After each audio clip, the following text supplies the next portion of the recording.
Welcome back to the channel. My name is Keith. So today I put together a little practice routine or chord progression that kind of runs through the whole gamut of all the fun things, you know, your major scales, your pentatonic scales, just chromatic scales, caged, all the good stuff that makes you learn the fretboard in different ways. It sounds like this.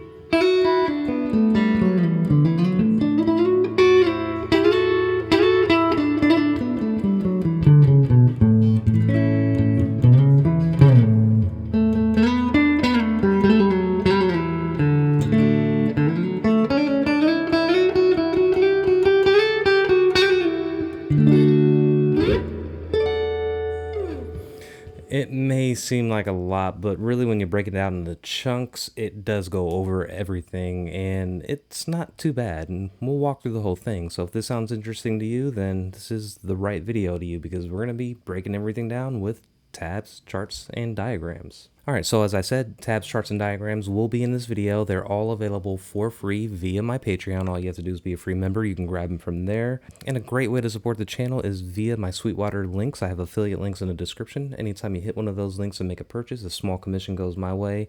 You don't have to pay anything extra for buying the same gear that you buy every day anyway. So, every day, that's a lot of gear. Anyway, let's start off with the first little lick here. It sounds like this.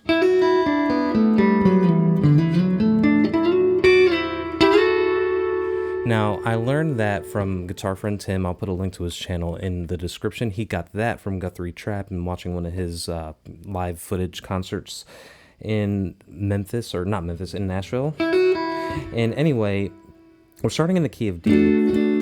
And what he's doing, I'm just going to go ahead and throw the tabs up because it's kind of hard to explain it. But this is still in the key of D, and we're going to be walking across notes in the major scale, but we're going to be throwing in open notes in between. So the way we get this kind of really rich sound is by running through the major scale but adding open strings on your way in a descending pattern. So we're going to start on the B string 5th fret to the 7th, then hit the open E, and then we're going to go to the 7th fret of the G string, open B, D string 7th fret, open G, and then we're going to slide back on the A string from the 9th to the 7th fret. So, kind of slowly.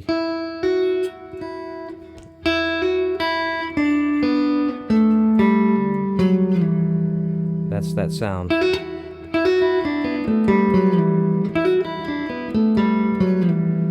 That's how you get that sound. And then from there we're going to roll up the diagonal pentatonic scale for that D.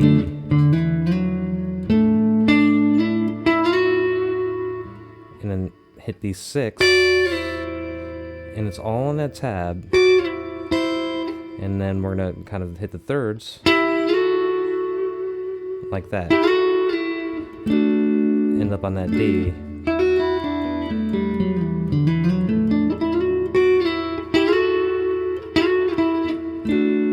alright, so this is where the important stuff comes after that. That was a cool little lick that you could do in the key of D anywhere, anytime you want, really, and just figure out a way to fit that in. But we're moving on to the relative minor, which is a B minor. You notice that on the chart here, I have the circle of fifths. The relative minor for the D is the B minor. So we're going to roll up the B minor scale, the minor scale, not the minor pentatonic scale. This is the minor pentatonic scale. We don't want that. What I'm doing here is the minor scale.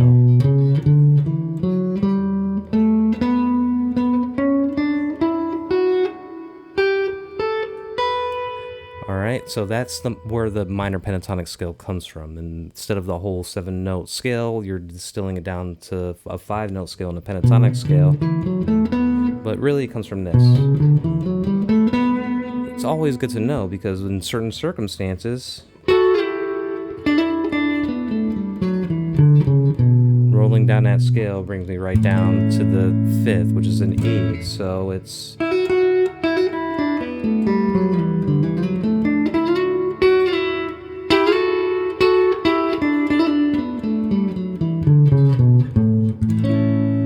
So now we're in that A, the 5th, and this is the cool stuff here. So instead of just rolling through the pentatonic scale or the major scale, we're going to roll a diagonal scale. like that.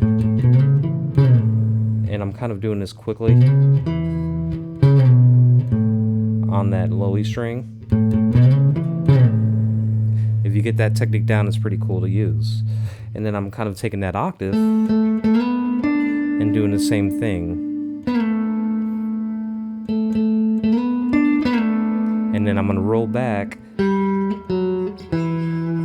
on that major scale for that A, but backwards until I resolve on that open D. Pretty fun, because right now we're using that cool little lick.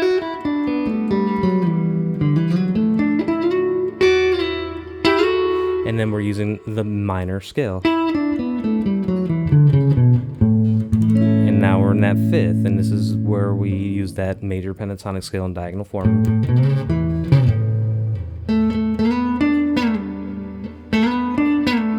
And then we're rolling back chromatically down that scale to the D. Here's another cool thing that I do here.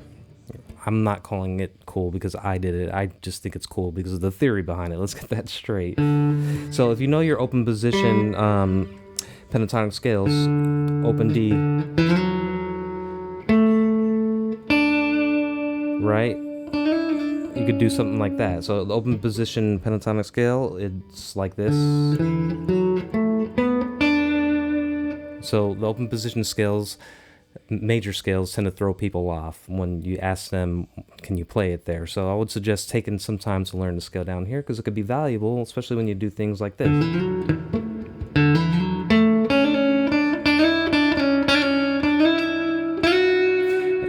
So we are going from this A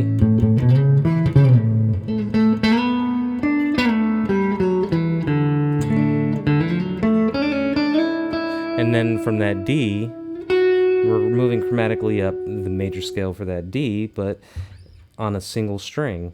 So there's a D, E, F sharp, G, and then an A.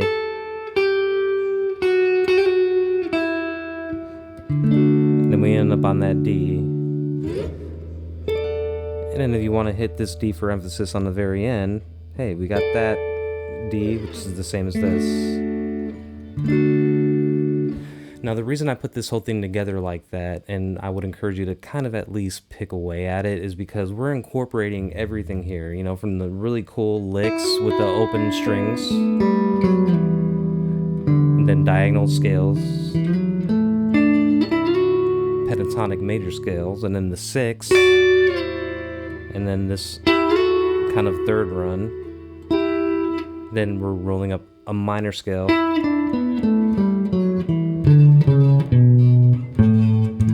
and then we're landing on a major chord here, and we're doing a diagonal pentatonic scale and adding a little bit of technique, rolling back down chromatically on one string, landing on that D again, and we're doing open position pentatonic scales. And then we're rolling up a single string major scale.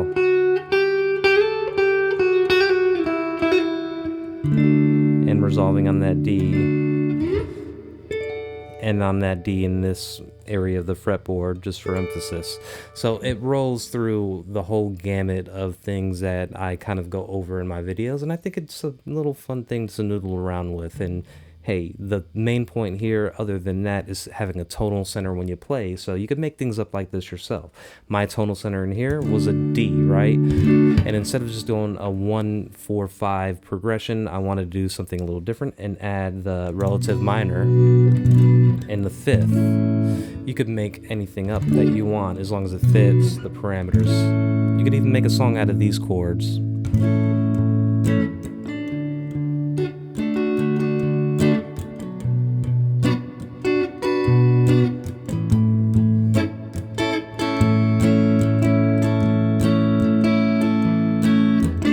Just messing around there. don't even know what I'm doing. But in any case, I really do hope this was helpful. I would encourage you to practice, little things like that. Come up with your different chord progressions and try to incorporate as much of these little techniques as you possibly can just to mess around. It's better than just aimlessly noodling around. If you have a purpose, get your tonal center. Say, hey, I'm going to be in the key of D here. I'm going to practice different shapes across the fretboard using the caged framework and all that. So really fun stuff.